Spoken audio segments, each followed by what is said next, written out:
When my birthday arrived this year, I didn't expect anything extraordinary. I've never been someone who wanted surprises or grand gestures. To me, peace and presence mean more than parties and noise. My only wish was to spend the evening with my girlfriend, Maya.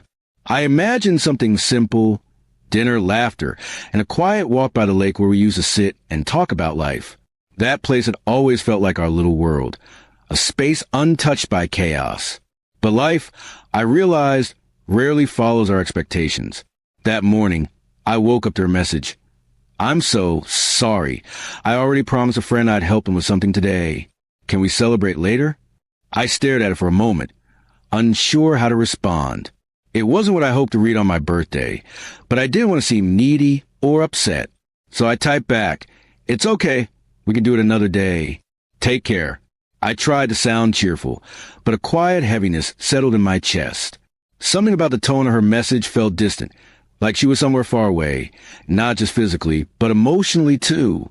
The day drifted by in slow silence. My phone buzzed now and then with messages from friends and family wishing me a happy birthday. Each time, I smiled and replied politely, but my heart wasn't in it.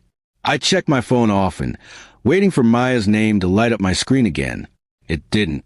As the sun began to set, I realized I had spent my entire birthday waiting for something that wasn't coming. After dinner alone, I decided to go for a drive. I needed air, space. Anything to clear the fog in my head. The roads were empty, the city lights blurred against my windshield. As I turned onto the main street near the park, something caught my attention. Through the large window of a small cafe, I saw her, Maya, sitting at a table with someone I didn't recognize. They were laughing, leaning close, sharing a quiet conversation that seemed far too comfortable. I didn't stop the car. I didn't confront her or make a scene. Instead, I drove past slowly, my heart pounding but my face calm. I wasn't angry, just deeply, painfully quiet. In that moment, I realized something important. Sometimes the real pain doesn't come from betrayal, but from realizing how invisible you become to someone you care about. I kept driving until I reached the lake, the same one where we used to spend hours talking about our dreams. The air was cool, and the water shimmered under the faint light of the moon. I sat on a bench, watching the reflections ripple across the surface, and let my thoughts unravel. For the first time in a long while, I asked myself what I was really holding on to, love, or just a memory of it. The next morning, I woke up feeling strangely clear-headed. I didn't text her. I didn't ask where she was or what she'd been doing. Instead, I made myself breakfast, cleaned the house, and took a long walk. It felt like I was meeting my own company again after years of forgetting it. I realized how much of myself I had quietly given away in the name of keeping things peaceful. 2 days later, Maya finally texted, "Hey, sorry I couldn't meet you on your birthday. Things got busy. Let's celebrate later?" I read the message twice before replying simply, "No need, it's okay." That was it. No anger, no explanation. Just honesty. For the first time, I didn't feel the urge to chase clarity from someone else. I had found it within myself. In the weeks that followed, something changed. I started reconnecting with people I had drifted from. I spent time with my brother, visited my old mentor, and started jogging again in the mornings.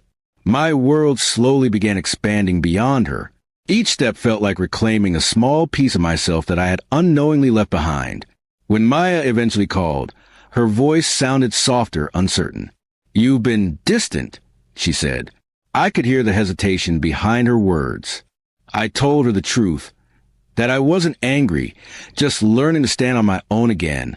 There was a long silence before she said quietly, "Maybe I needed that too." Weeks turned into months. One afternoon, she came by to return a few of my books she still had. We sat down for coffee, and the conversation felt different. Not strained, not emotional, just real. She admitted she'd been lost lately, juggling too many things and losing sight of what mattered. "I thought freedom meant doing what I wanted," she said. "But it actually means being honest about what you feel." I nodded, understanding her in a way I couldn't have before. Time apart had changed both of us. I no longer saw her through the lens of disappointment, but as a person learning, just like me, We talked for hours, not about the past, but about where we were now. Two people trying to grow into better versions of themselves. We didn't rush back into a relationship. Instead, we agreed to take things slow, to rebuild only if it felt right, not because we were afraid of being alone. For once, that idea felt peaceful instead of painful. Months later, near my next birthday, Maya invited me to dinner at the same cafe. When I walked in, she smiled shyly and said, "I want to make up for last year, properly this time." There was no tension, no awkwardness. Just two people who had learned what presence really means. That night, as I walked home under the calm sky, I realized something simple but powerful. Walking away doesn't always mean giving up. Sometimes it's the only way to let love breathe, to give both hearts a room to rediscover what truly matters. In the end, everything had changed, not because I lost her, but because I finally found myself. And maybe that was the best gift any birthday could bring.